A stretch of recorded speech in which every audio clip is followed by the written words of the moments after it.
हम एक बार फिर से आपके सामने इस पैसेज को पढ़ना चाहते हैं। वह नगर नगर और गांव गांव होकर उपदेश करता हुआ यरूशलेम की ओर जा रहा था। तो किसी ने उससे पूछा, हे प्रभु, क्या उद्धार पाने वाले थोड़े हैं? उसने उनसे कहा, सकेत द्वार से प्रवेश करने का यत्न करो, क्योंकि मैं तुमसे कहता हूं कि बहुत से प्रवेश करना चाहेंगे और ना कर सकेंगे। जब घर का स्वामी उठकर द्वार बंद कर चुका हो और तुम बाहर खड़े हुए द्वार खटखटा कर कहने लगो, हे प्रभु, हमारे लिए खोल दे, और वह उत्तर दे, मैं तुम्हें नहीं जानता, तुम कहाँ के हो।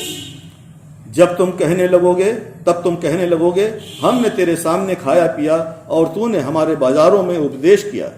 परंतु वह कहेगा, मैं तुमसे कहता हूं, मैं नहीं जानता, तुम कहाँ के हो। हे कुकर्म करने वालों, सब मुझसे दूर रहो। आमीन। हम दुआ में चलेंगे। प्यारे पिता परमेश्वर, बड़ी इज्जत बड़े सम्मान के साथ अपने सरों को झुकाए हुए आपकी हुजूरी में हम यहाँ मौजूद हैं। प्यारे पिता परमेश्वर, इस समय मैं अपने आप को आपके हाथों में सौंपता हूँ और आपसे प्रार्थना करता हूँ कि मुझे इस्तेमाल करें और अपना वचन जो आज आप अपने लोगों को मेरे द्वारा देना चाहते हैं उसको अपने लोगों तक पहुँचाएँ।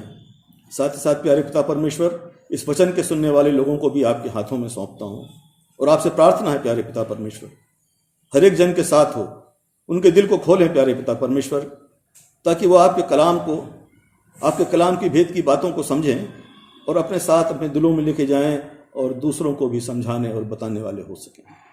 आमीन। अभी आप लोगों के सामने जो ये पैसेज पढ़ा गया, ये पैसेज यीशु मसीह अपने प्रचार के काम के समय में अपने उन लोगों से कह रहा था जो उसके जात बिरादरी के लोग थे। यीशु मसीह के जात बिरादरी के लोग कौन थे? यहूदी। अब्राहम और याकूब के जो वंशज थे वो सब यहूदी थे और उन यहूदियों से यीशु मसीह कह रहा था, बातचीत कर रहा था, उनको प्रचार कर रहा था और नगर नगर और गांव गांव वो जा रहा था। तभी किसी एक आदमी ने उससे एक बड़ा थियोलॉजिकल सवाल किया, बड़ा एक अनूठा सवाल किया। और ये सवाल अनूठा इसलिए है कि उस समय जो यहूदी थे वो सब अपनी परंपराओं को, प्रभु के आज्ञाओं को बहुत कड़ाई के साथ मानते थे, उसका पालन करते थे।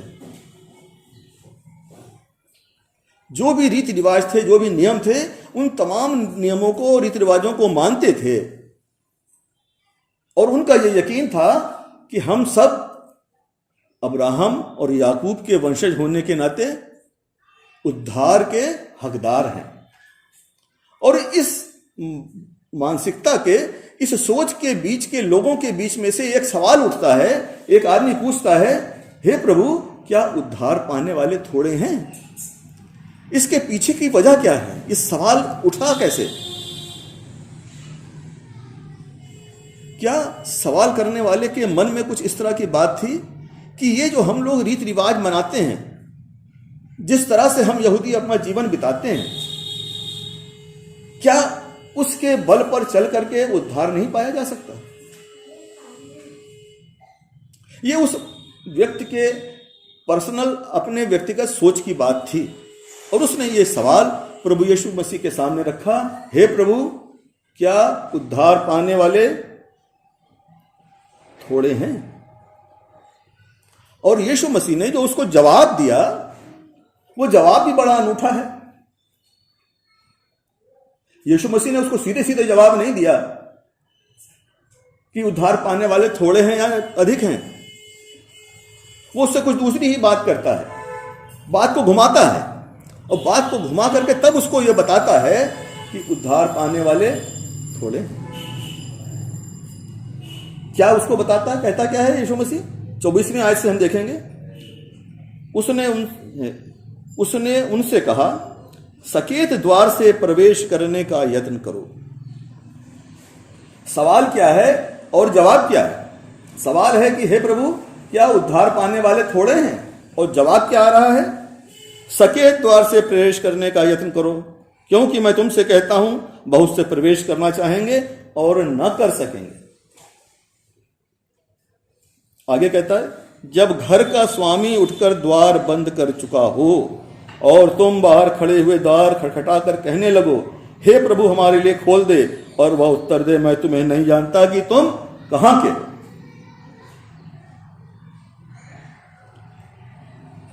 सवाल का जवाब सीधा सा ना देकर के यीशु मसीह ने उसको घुमाया, और घुमा करके वो एक दूसरा सवाल उन लोगों के सामने, उस व्यक्ति के सामने रख रहा है। और वो सवाल क्या है?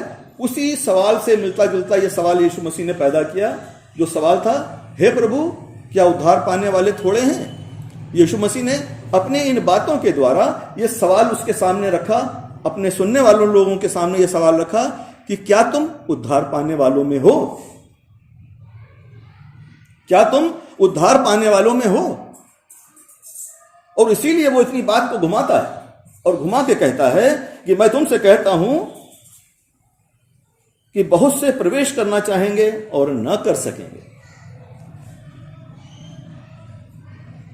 पहले ही लाइन में यीशु मसीह ने अपनी बात को क्लियर किया, उत्तर भी दिया, लेकिन घुमाते हुए दिया। मैं तुमसे कहता हूं कि बहुत से प्रवेश करना चाहेंगे और ना कर सकेंगे। और शुरू में क्या कहता है इसी वाक्य में? सकेत द्वार से प्रवेश करने का यत्न करो। इसका मतलब यह है कि जो सकरे द्वार से प्रवेश करने वाले लोग होंगे वो कम होंगे, और यही सकेत द्वार जो है, जो सकरा रास्ता जो है, इसी रास्ते से चल करके उद्धार को पाया जा सकता है।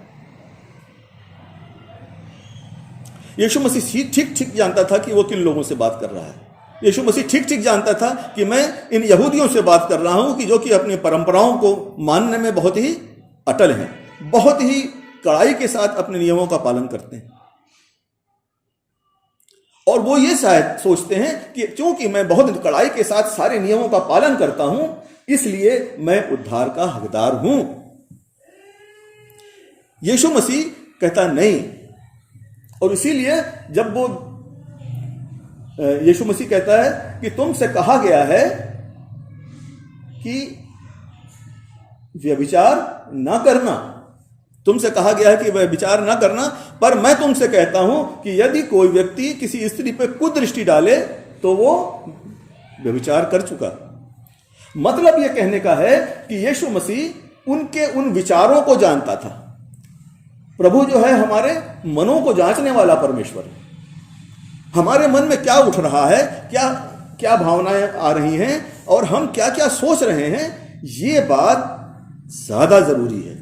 ये बात ज्यादा इंपॉर्टेंट है कि हम अपने विचारों की शुद्धता को बनाए रखें। अगर हमारे विचार शुद्ध नहीं हैं और हमारे काम ठीक ठाक हैं तो उससे हमें उद्धार नहीं मिल सकता। उससे हमें उद्धार नहीं मिल सकता। हमें अपने विचारों को शुद्ध रखना है। हमें किसी के प्रति कोई बुरी भावना नहीं लानी है। और अगर हम इस पर ध्यान से देखें तो इस उद्धार के काम को, उद्धार को प्राप्त करने के लिए हमें 3 मुख्य बातों पे अगर हम ध्यान दें तो हम उद्धार को पा सकते हैं। और वो उद्धार पाने के लिए जो ये बातें यीशु मसीह ने बताई, ये उन्हीं से निकल करके आती हैं। पहली बात तो ये है कि हमारा उद्धार पाने के लिए ईमानदार प्रयास होना चाहिए। हम प्रयास तो बहुत करते हैं, लेकिन हमारा प्रयास क्या ईमानदार है, ये हमें जानना है। कुछ उदाहरण हम देते हैं आपके सामने कि जो ईमानदार प्रयास के कारण हम उन कामों में सफल होते हैं। जब हम किसी ट्रेन को पकड़ना होता है, किसी प्लेन को पकड़ना होता है, किसी बस को पकड़ना होता है, तो हम उस प्लेन को, उस ट्रेन को या उस बस को समय से जा करके या समय से पहले जा करके, प्लेन पे चढ़ने के लिए तो 2-2.5 घंटा पहले जाना पड़ता है, हम 2-2.5 घंटा पहले जा करके प्लेन को पकड़ लेते हैं। और चूंकि हमारे मन में ये ईमानदार भावना है, ये ईमानदार विचार है कि हम ट्रेन को पकड़ें, हम प्लेन को पकड़ें, इसलिए हम पूरी ईमानदारी के साथ उस काम में लगते हैं और जितनी पहले भी हमको जाना होता है उतने पहले जाकर के हम अपनी उस व्यवस्था को ठीक ठाक करते हैं ताकि हम प्लेन में, ट्रेन में या बस में बैठ सकें। ये ईमानदार प्रयास है ट्रेन को पकड़ना या कहीं सफर पे जाने के लिए। और हमारा ईमानदार प्रयास कहाँ पे होता है, हम ये भी आपको बताना चाहते हैं। बहुत जगह पर है, कुछ हमने पॉइंट्स अपने आपके लिए यहाँ नोट किए हुए हैं। जब हमको कोई टीवी सीरियल देखना होता है तो उसका टाइम हमको पता होता है, किस चैनल पे आएगा ये भी पता होता है, कब शुरू होगा पता रहता है, और हम उस चैनल के वो खोल करके उस प्रोग्राम के शुरू होने के पहले अपना टीवी तो ऑन कर ही लेते हैं।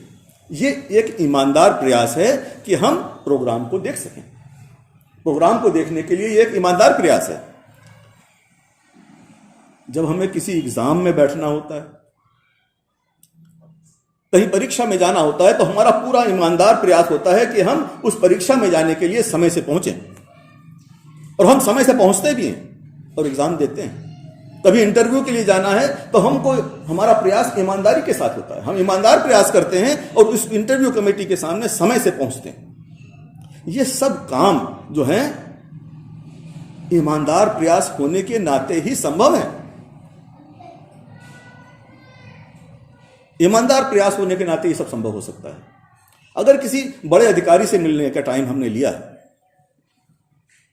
तो भी जो टाइम हमको मिला है उस टाइम पर हमको पहुंचना होता है, और हम उस टाइम पे जाकर के मिल करके पहुंचते भी हैं। ये सारी बातें ईमानदार प्रयास के लिए हैं, और इसमें हम करके कामयाब भी होते हैं ईमानदार प्रयास के साथ।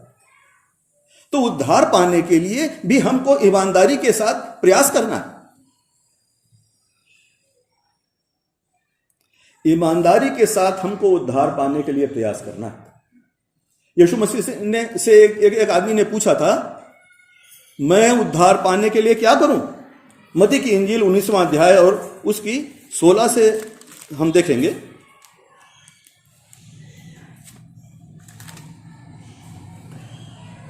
एक मनुष्य यीशु के पास आया और उससे कहा, हे गुरु, मैं कौन सा भला काम करूं कि अनंत जीवन पाऊं? अनंत जीवन पाने के लिए वो क्या करे, वो पूछ रहा है यीशु मसीह से। उसने उससे कहा, तू मुझसे भलाई के विषय में क्यों पूछता है? भला तो एक ही है, पर यदि तू जीवन में प्रवेश करना चाहता है तो आज्ञाओं को माना कर। मत्ती की इंजील 19वां अध्याय और 16 से लेकर के 17वीं आयत तक में यह वर्णन पाया जाता है। 17वीं आयत में यूं लिखा, उसने उससे कहा, तू मुझसे भलाई के विषय में क्यों पूछता है? भला तो एक ही है, पर यदि तू जीवन में प्रवेश करना चाहता है तो आज्ञाओं को माना कर। आज्ञाओं को मानना हमारे लिए उद्धार पाने के लिए बहुत जरूरी है।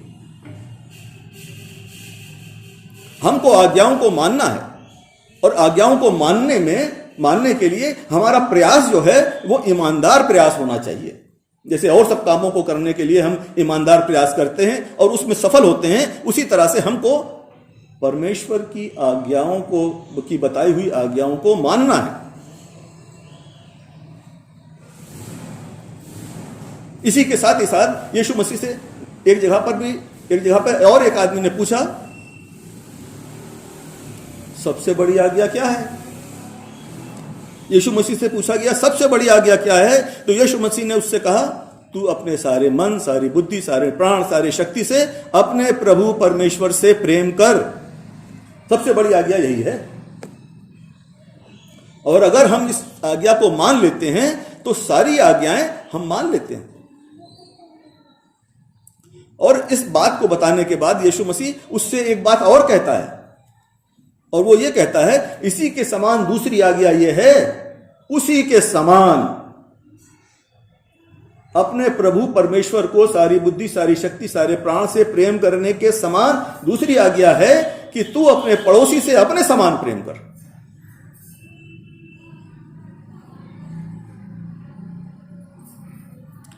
यहूदी लोग, फरीसी और शास्त्री लोग यीशु मसीह के पीछे पड़े रहते थे कि कहीं कोई बात उसके मुंह से ऐसी निकले जिसको कि वो पकड़ लें और उनको अवसर मिले। इसीलिए सवाल पे सवाल यीशु मसीह से करते रहते थे। जब सबसे बड़ी आज्ञा यीशु मसीह ने बता दी तो उससे एक और बात करते हैं। क्या बात करते हैं? हमारा पड़ोसी कौन है?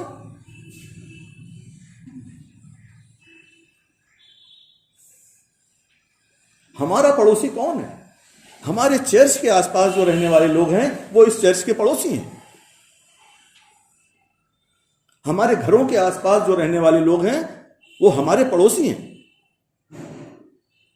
और अगर हम अपने चर्च के आसपास रहने वाले लोगों के लिए प्रार्थना करते हैं कि इस भवन के आसपास रहने वाले लोग इस भवन से आशीषित हों, तो इस भवन से इस तरह के क्रियाकलाप होने चाहिए, इस तरह के कार्रवाई होना चाहिए, इस तरह का उनको एक मार्गदर्शन मिलना चाहिए इस चर्च के द्वारा कि वो आशीषित हो सकें। इसी तरह से जब हम अपने व्यक्तिगत घरों में जो रहते हैं उसके आसपास के पड़ोसियों के बारे में जब हम प्रार्थना करते हैं परमेश्वर से कि मेरे कारण मेरे पड़ोसी जो हैं आशीषित हों, तो हमको इस तरह से अपना जीवन बिताना चाहिए कि उनके लिए हम एक गवाही हो सकें। हमारा चाल चलन, हमारा उठना बैठना, हमारी सारी बातें इस तरह की हो कि हमारे उन लोगों के लिए गवाही हो सके कि हाँ, ये प्रभु का सेवक है, ये प्रभु को मानने वाला है। और तभी हम उन लोगों को अपने द्वारा, अपने पड़ोस में रहने के द्वारा आशीषित करने के लिए सफल हो सकेंगे। तभी हमारी प्रार्थना परमेश्वर सुन सकेगा कि जब हम अपने पड़ोसियों के सामने ऐसा एग्जाम्पल सेट करें कि हमारे द्वारा वो आशीषित हो। अगर हमको लगता है कि ऐसा संभव अभी नहीं है, अगर हमको लगता है कि अभी ऐसा संभव नहीं है कि हमारे द्वारा हमारे पड़ोसी आशीषित हो सकें, तो प्रार्थना को करते रहें। परमेश्वर आपके अंदर वो तब्दीली लेके आएगा कि आपके अड़ोस पड़ोस के लोग आपसे आशीषित होने लगेंगे, आपके कारण उनको आशीष मिलने लगेगी।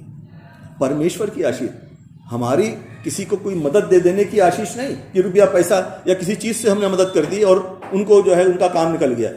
परमेश्वर की आशीष मिलेगी।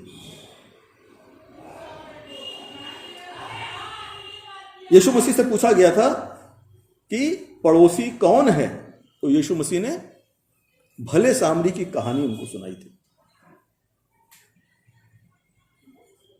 और बताया था कि पड़ोसी कौन है।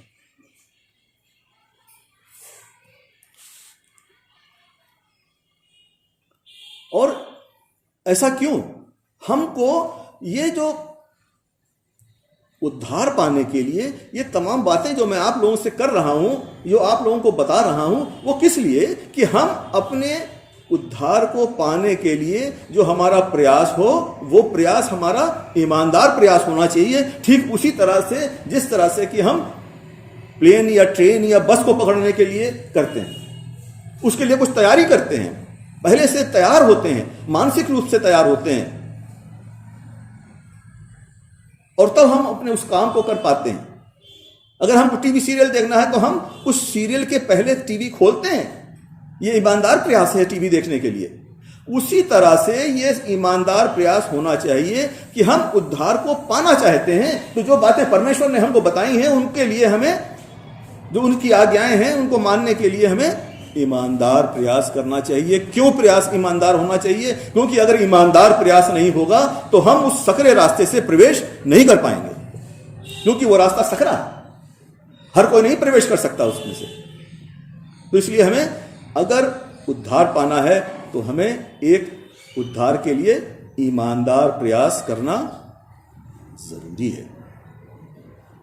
और दूसरी एक बात और मैं आप लोगों के साथ शेयर करना चाहता हूं, बताना चाहता हूं कि हमको इस उद्धार के काम को करने के लिए जो प्रयास हम कर रहे हैं, उद्धार पाने के लिए ईमानदार प्रयास, वो एक अर्जेंट नेचर का होना चाहिए। अर्जेंसी क्या होती है? आपातकाल टाइप की चीजें। अगर किसी की तबीयत खराब हो गई है तो उसको मेडिकल एड की जरूरत है। अगर हम उसको नहीं मेडिकल एड दे पा रहे हैं तो हमको किसी मेडिकल स्टाफ को ढूंढना पड़ेगा, उसके पास ले जाना पड़ेगा, चाहे नर्स हो डॉक्टर हो, उसके पास ले जाना पड़ेगा ताकि वो उसको मेडिकल एड दे सके। उस समय किसी की तबीयत बिगड़ने पे जो अर्जेंट नेचर का वर्क होता है वो ये होता है तबीयत बिगड़ने पे। इसी तरह से हमारी जिंदगियों में बहुत बार अर्जेंट नेचर के काम आते हैं, जिसके कि आगे दूसरे काम जो हैं वो कमजोर होते हैं, हम उनको पहले नहीं करते। अपने परिवारों को ले लें, हम अपने परिवार में सारे कामों को कर रहे हैं जो रोजमर्रा के काम है। नौकरी पे जाना या बिजनेस है तो बिजनेस पे जाना, घर में सामानों की व्यवस्था करना, घर की साफ सफाई करना, खाना बनाना, बर्तन धोना, कपड़े धोना, ये तमाम चीजें जो हैं, ये सारे काम जो हैं, ये हमारे घर के जरूरी काम हैं और इनको अगर हम ना करें तो मामला गड़बड़ा जाएगा। अगर कपड़े समय से न धोए जाएं या कपड़े ना ही धोए जाएं तो क्या होगा? पहनने के लिए कपड़े नहीं होंगे, एक अजीब सी स्थिति बनेगी। मेहनत करके भूख लगी है या बिना मेहनत के भी किसी को भूख लगी है जो घर पे रहता है, खाना तो चाहिए ही ना, तो खाना चाहिए उसको, तो खाना भी बनाना है। ये एक अर्जेंट नेचर का काम है, ये समय से खाना हो जाना चाहिए। इन सब बातों के दरमियान, इन सब बातों के होते हुए अगर घर में किसी की शादी तय हो गई है या तय हो रही है तो इन बातों के साथ साथ हमारी प्रायोरिटी बदल जाती है और हमारी प्रायोरिटी ये हो जाती है कि हम उस रिश्ते के बारे में जो हमारे सामने आया हुआ है डिस्कस करते हैं और उस डिस्कशन के दौरान अगर खाना थोड़ा लेट भी हो जाता है तो हम उसको बर्दाश्त कर लेते हैं। अगर ऑफिस पहुंचने में या अपने बिजनेस के काम में पहुंचने में थोड़ी डिले हो जाती है तो भी हम उसको कर लेते हैं। वो डिस्कशन, वो बातचीत, वो तैयारी जो हमको करनी है शादी के सिलसिले में, वो हम करते हैं, उसको प्रायोरिटी पे रखते हैं। वो अर्जेंट नेचर का काम हमारे लिए होता है। और इसी तरह से शादी की तैयारी के दरमियान अगर मान लीजिए कि किसी के डेथ की सूचना मिल जाती है, तब उस समय जो टॉप मोस्ट प्रायोरिटी होती है वो उस डेथ के घर में जाकर के अपनी संवेदनाएं व्यक्त करना, उनको ढांढस बंधाना, ये हमारी टॉप मोस्ट प्रायोरिटी हो जाती है और उस टॉप मोस्ट प्रायोरिटी को हमें पूरा करना होता है। समय और परिस्थितियों के हिसाब से हमारी प्रायोरिटीज बदलती रहती हैं और हम बखूबी इन प्रायोरिटीज को बदलते हुए अपने काम को करते हैं। हमारी जिंदगी में हमारी टॉप मोस्ट प्रायोरिटी क्या है? हम इस जीवन में क्यों हैं? हम इस जिंदगी में क्यों बीत रहे हैं? क्यों हम इस संसार में रह रहे हैं? हमारी टॉप मोस्ट प्रायोरिटी क्या है? हमारी टॉप मोस्ट प्रायोरिटी है कि हम परमेश्वर के साथ फिर से अपने संबंध को बना लें जो हमारे बदमाशी के कारण, हमारी नकारापन के कारण टूट गया था। हमारी टॉप मोस्ट प्रायोरिटी यही होनी चाहिए। और अगर हम अपनी इस टॉप मोस्ट प्रायोरिटी को लेके चलते हैं तो हमें बहुत से फायदे होंगे। एक नेचर बन जाता है कि हम अपनी प्रायोरिटीज को डिसाइड करें। मैंने देखा है कि बहुत घरों में प्रायोरिटी नाम की चीज ही नहीं होती और यह जरूरी है कि हर कोई अपने व्यक्तिगत जीवन में भी प्रायोरिटीज को डिसाइड करे। कब किस काम को करना है, कब कौन सा काम कितना महत्वपूर्ण है। जब हमारे नेचर में इस तरह की बातें आएंगी तभी हमारे नेचर में यह बात भी आएगी कि हमारे जीवन में टॉप मोस्ट प्रायोरिटी किस बात की होनी चाहिए? स्वर्ग के राज्य में प्रवेश करने का ईमानदार प्रयास। जो ईमानदार प्रयास है यह हमारी टॉप मोस्ट प्रायोरिटी होना चाहिए। और बहुत से लोग इस तरह की टॉप मोस्ट प्रायोरिटी को सामने अपने रखते हैं। शैतान हमारे कानों में, हमारे दिमागों में आकर के हमको बरगलाता है और इस टॉप मोस्ट प्रायोरिटी को वो पीछे कर देता है। अभी तो हम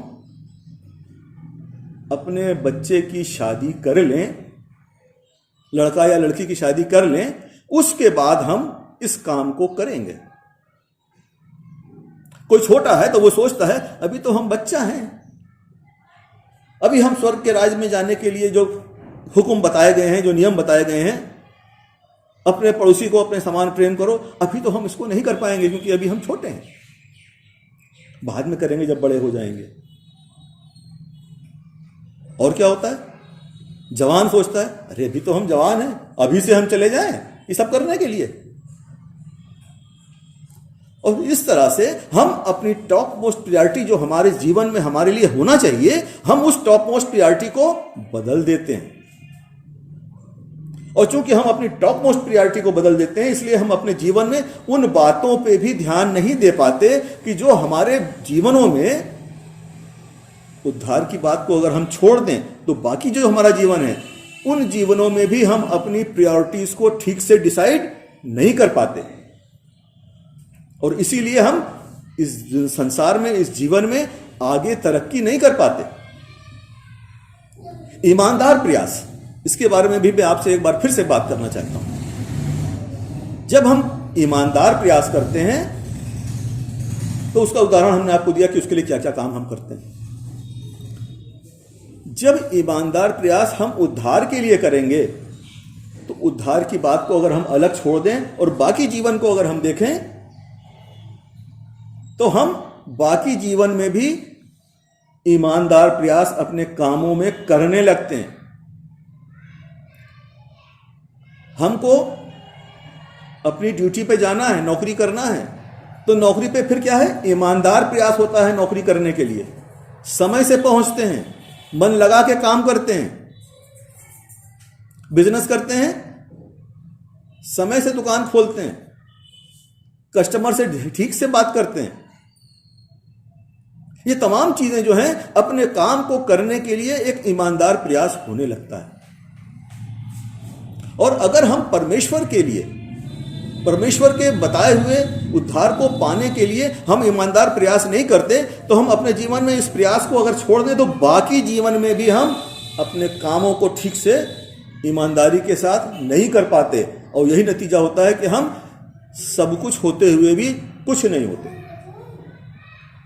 हम बस ये सोचते हम तो बहुत बड़े 30 मार खा हैं, लेकिन वास्तव में हम इस समाज में किस जगह पर हैं, इस समाज में हम क्या गिने जाते हैं, हमारी कितनी इज्जत है, हमारा कैसा रुतबा है।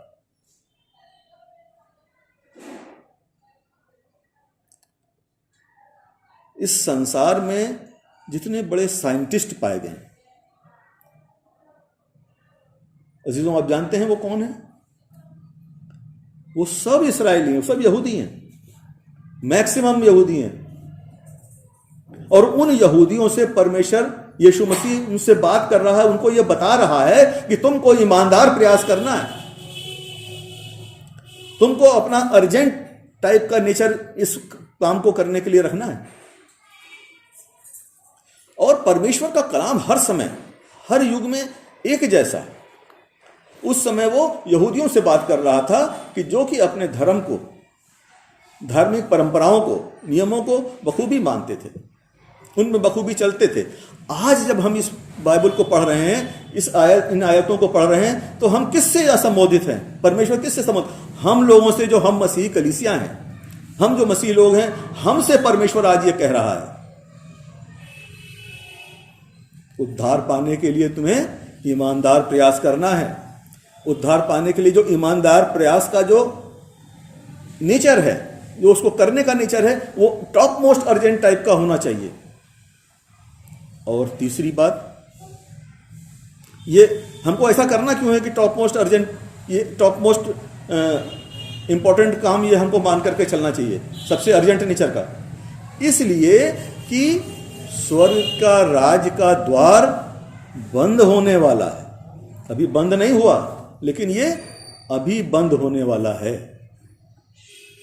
अभी हमारे पास समय है कि हम अपनी प्रायोरिटीज को डिसाइड करके उद्धार के काम को, उद्धार के मार्ग को हम चुन करके उस पर चलने वाले हो सकें। यहां पर अभी हम लोगों ने पढ़ा था 25वीं आयत, लूका की इंजील 13वां अध्याय उसकी 25वीं आयत में लिखा हुआ है, जब घर का स्वामी उठकर द्वार बंद कर चुका हो और तुम बाहर खड़े हुए द्वार खटखटाकर कहने लगे हो, हे प्रभु हमारे लिए खोल दे, और वह उत्तर दे, मैं तुम्हें नहीं जानता, तुम कहां के हो। द्वार बंद होने वाला है।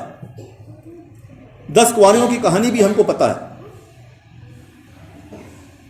5 कुंवारियां जो तेल लेने गई थी, इनके पास तेल कम पड़ गया था, वो जब जाती हैं तो क्या होता है, उनके लिए द्वार नहीं खोला जाता। ये दृष्टांत भी यीशु मसीह ने बताया था। इसका सीधा सा मतलब यह है कि जब एक बार द्वार बंद हो जाएगा तो फिर वो खोला नहीं जाएगा। द्वार बंद होने वाला है, आप सब तैयार हो जाइए।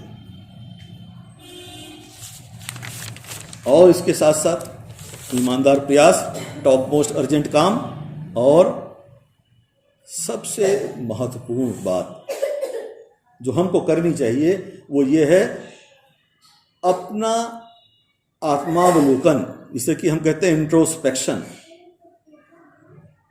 हमको अपना इंट्रोस्पेक्शन करना है, हमको अपनी आत्मावलोकन करना है कि हम जो काम कर रहे हैं उसमें हम कितना सफल हैं, हम कितना ईमानदार प्रयास कर रहे हैं, हम कितना टॉप मोस्ट अर्जेंट इस काम को ले रहे हैं।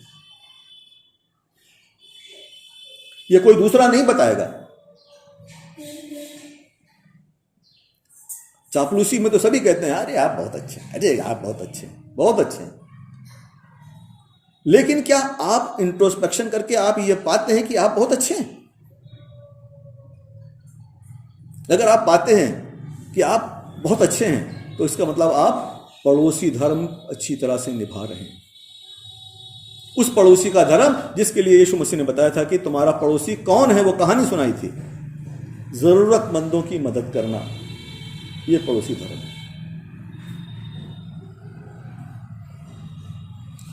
ये बहुत अच्छी बात है कि इस संसार में बहुत से ऐसे लोग पाए जाते हैं जो कि उद्धार पाने के लिए ईमानदार प्रयास करते हैं। ईमानदार प्रयास का काम उनकी टॉप मोस्ट प्रायोरिटी में है, और इन दोनों को करते हुए वो अपना इंट्रोस्पेक्शन, अपना आत्मावलोकन भी करते जाते हैं, अपनी जांच खुद करते जाते हैं कि मैं कहाँ पे फेल हो रहा हूँ, कहाँ पे मैं पास हो रहा हूँ, कहाँ पे क्या मुझ में कमी रह गई है, मुझे उस कमी को कैसे दूर करना है। और इसके लिए किसी के पास, किसी गुरु के पास जाने की आवश्यकता नहीं है, परमेश्वर से प्रार्थना करने की आवश्यकता है। अगर हमको लगता है कि हम फलानी जगह पे कमजोर पड़ रहे हैं, इस काम को हम नहीं कर पा रहे हैं, परमेश्वर से प्रार्थना करें। चर्च में आए, प्रार्थना में सहभागी हूं, परमेश्वर आपको आशीषित करेगा। और जब ऐसा होगा तो हम सब उद्धार के वारिस होंगे। प्रार्थना करेंगे। प्यारे पिता परमेश्वर, बड़ी इज्जत, बड़े सम्मान के साथ अपने सरों को झुकाए हुए आपकी हुजूरी में हम सब यहाँ बैठे हुए हैं। प्यारे पिता परमेश्वर, हमारी मदद करें। आपने जो वचन आज मेरे द्वारा लोगों तक पहुँचाया है उसको लोगों को समझने में मदद करें।